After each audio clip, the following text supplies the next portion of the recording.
primeiro ponto é que o IOF não tinha nem que existir, né? Nós estamos falando aí de um entulho da ditadura, criação, né, do Castelo Branco nos anos 60, com o objetivo muito claro de regular o mercado financeiro em tempo real, né, e a partir de decreto, sempre dando um jeito de driblar o poder legislativo, que é o real depositário das discussões orçamentárias. Então, a natureza do IOF é autocrática. A natureza do IOF é justamente driblar o Congresso. E mais, como bem disse o Magno, né, as declarações públicas do Haddad, tudo bem? Chegou aqui um que pode ser candidato ao Senado, não é isso? Pelo PL, é o Superman, que estava falando aí. Eu estou aqui nos estúdios da Itatiaia, tá aqui tudo bom? Depois a gente fala, que eu estou ao vivo aqui. Abração. Desculpa, gente. É porque é um vidro, né? O pessoal vai passando, vai cumprimentando. E o Haddad, ele deu declarações muito claras de que o objetivo do IOF é para aumentar a arrecadação. Né, Magno? Ele não disfarçou, não. Tá muito evidente que esse era o objetivo, e ele falou em buscar justiça tributária cobrando mais do andar de cima. Aí nós estamos falando de dois problemas, né? Primeiro é um problema de finalidade do imposto mesmo. O atuar do governo não está com a regrinha imposta a esse imposto. E o segundo ponto é dizer que isso é só cobrar do andar de cima. Vamos lá. Quando o Haddad fala que o IOF só incide no andar de cima, ele ignora que o Brasil é um lugar de uma multidão pendurada no cartão de crédito, rolando parcelas mês a mês. Essas pessoas não vão ser prejudicadas, Magno e Pedro? Ou seja, não vai ter impacto em quem está vivendo de cartão de crédito? E olha, é muita gente pendurada no cartão de crédito. Nós podemos falar de várias outras medidas que podem ser tomadas para serem responsáveis por um aumento de arrecadação. Reforma administrativa, revisar os subsídios, mudar a lógica de gastos obrigatórios. Hoje, Magno, eu postei até um vídeo no Instagram para tentar explicar um pouco do problema grave da nossa crise fiscal. E claro que as pessoas, ao perceberem as despesas obrigatórias, como Bolsa Família, BPC, a aposentadoria, INSS, já falam assim, mas vai logo agir em relação àqueles que são mais pobres e que mais precisam. E o Congresso, né? E aí nós vamos num ponto central também hoje da nossa situação gravíssima. Magno e Pedro, nós três, né? Luísa, presumo que também fãs de Alexis de Tocqueville.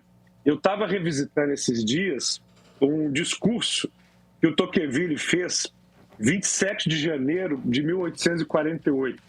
Um mês antes de tudo despencar lá, né, e a coisa acontecer. E ele falava assim, nós estamos dormindo sob um vulcão.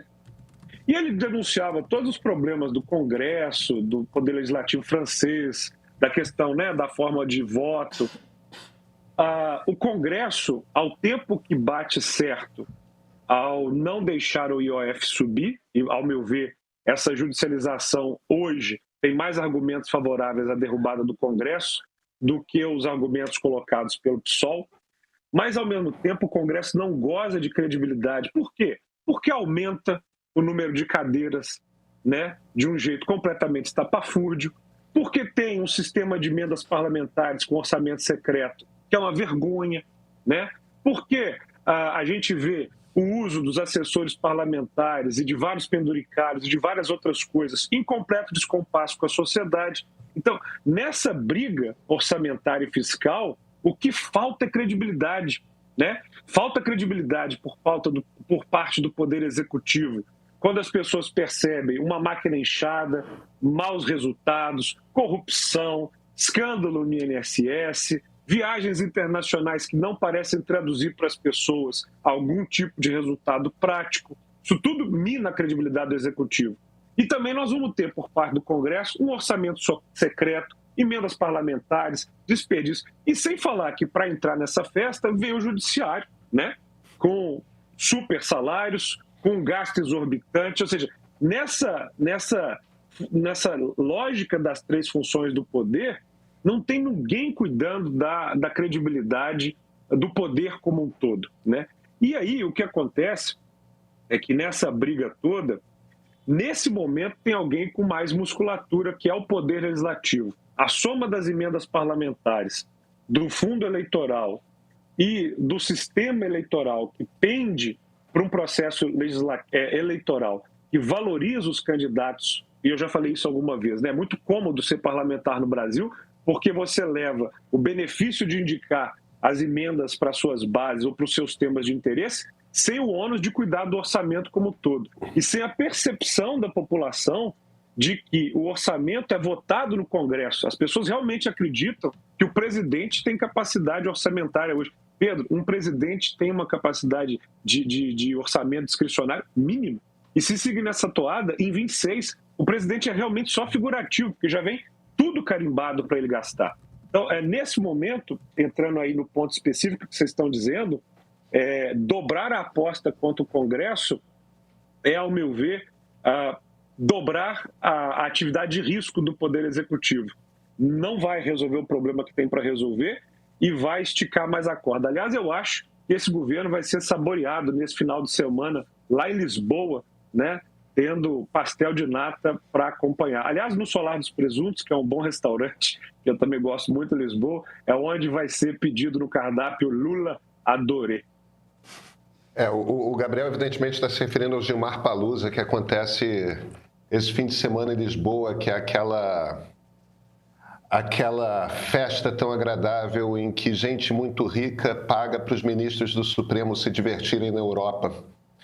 Claro que em troca de absolutamente nada. Fazem isso por acreditar que é importante que os ministros do Supremo possam se reunir afastados de Brasília de alguma forma para ter conversas que eles não conseguem ter em Brasília. Deixa eu trazer 2 comentários aqui. Um do Oscar Fergutz, que se vira e fala o seguinte: a bancada do meio só é contra investimentos em quem precisa, em quem está na base. Oscar... Só não. Isso aqui, cara, é uma caricatura do que liberalismo é. Nós 3 aqui somos milianos. E uma das coisas, e uma das sacadas fundamentais de John Stuart Mill, veja bem, no século XIX, já tem um tempo, é de que a ideia de liberdade individual, que é sim o centro da ideia de visão de mundo, de importância, de relevância para qualquer liberal, a ideia de liberdade individual depende essencialmente de igualdade de oportunidades. E igualdade de oportunidades só pode acontecer se não importa se o seu pai é rico, se o seu pai é pobre, você tem acesso a boa educação, você tem acesso à saúde de qualidade desde a infância. Então tem um monte de serviços que a gente parte do princípio de que tem que ser oferecidos mesmo, para que as pessoas possam vir a ser o seu melhor. Então... Ô Pedro, nós podemos dar um exemplo claro para ele. Eu adoraria, Oscar, você sendo não uma pessoa de carne e osso, que eu presumo que você seja, e não um bot, um robô, mas alguém que existe aí em alguma cidade do Brasil, adoraria estar aqui, ó, do seu lado aqui agora, para te olhar no olho e perguntar assim: Oscar, você acompanha os orçamentos municipais de educação que precisam gastar um mínimo constitucional? Porque se você acompanhar, por exemplo, essa é uma regra. Todo mundo aqui concorda, você inclusive, que educação é importante, ok? O Pedro, o Magno, a Luísa, eu, educação é fundamental, né? E o que acontece? Alguém virou lá em Brasília em algum momento e falou: pô, educação é muito importante. É tão importante que a gente tem que definir um mínimo a ser gasto todo ano. E isso é tão importante, nós vamos botar isso na Constituição.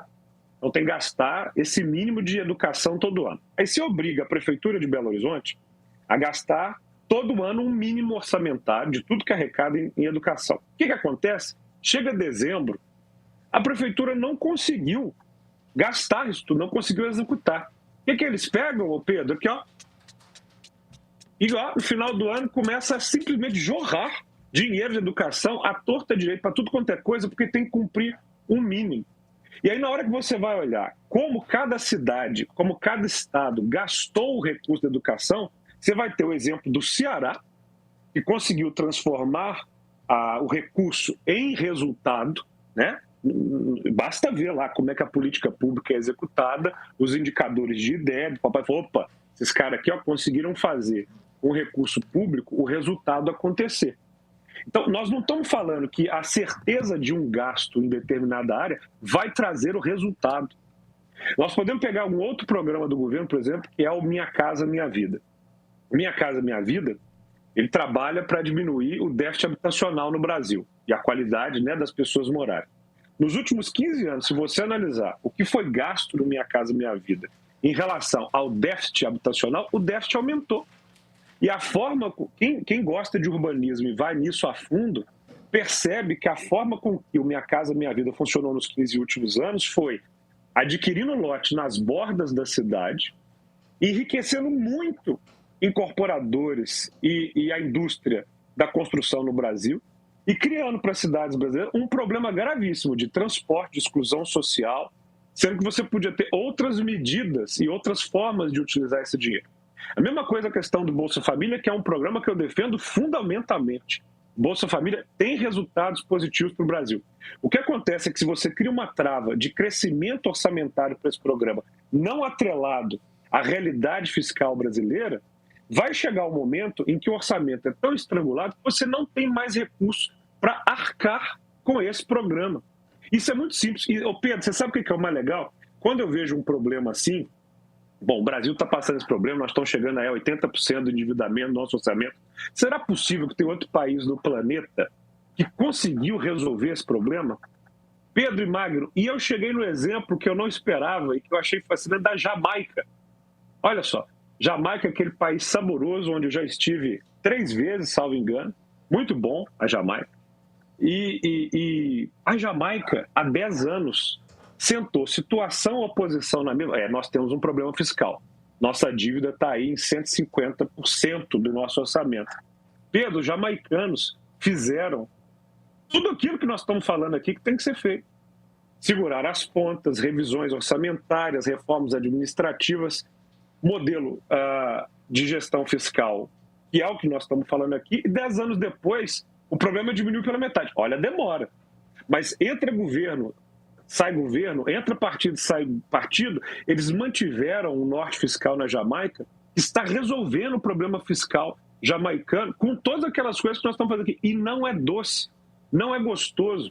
Você postar um negócio desse, ainda mais Magno e o Pedro não disputam voto. Eu disputo o voto. Na hora que você vira para a pessoa e fala, deixa eu te contar, eu tenho uma má notícia, e na próxima campanha as pessoas vão prometer para você mais auxílio, mais benefício, mais crescimento. Isso não é verdade. Quem fala um troço desse está querendo enganar o eleitor e mais, não está pensando em quem mais precisa, porque com grave crise fiscal, rico não sofre, não. Rico não depende do Estado, não. Quem depende do Estado são as pessoas mais pobres. Nós não estamos conversando sobre Israel e Palestina. Nos dividimos em grupos, cada um do seu lado, xingando o outro. Pois é sempre assim nas redes sociais. Usamos palavras fortes, tratamos o lado do qual não gostamos com a pior gente que existe. Às vezes fazemos parecer que esse conflito nasceu no 7 de outubro de 2023, ou em 1967, ou mesmo em 1948, e é muito mais antigo do que isso. Eu tive por 10 dias em Israel em fevereiro desse ano. Conversei com políticos árabes e judeus, ativistas árabes e judeus, com gente nas ruas. Fui do norte ao sul do país. Ao voltar para o Brasil, mergulhei nos livros. O resultado desse trabalho ficou pronto agora. No próximo dia 10 de julho, estreiam no streaming do Meio 3 episódios especiais do Ponto de Partida da série. Tá lá a história e também a política. No todo, no conjunto, os 3 filmes são um clamor pela paz, uma defesa da solução de 2 estados, um para cada povo. Não há outra solução que não essa. Você quer entender o que acontece naquele canto do mundo, numa versão sem heróis ou vilões? Assina o Meio Premium, baixa nosso app. No dia 10, na sua televisão, no seu celular, tablet ou computador, vai estar lá.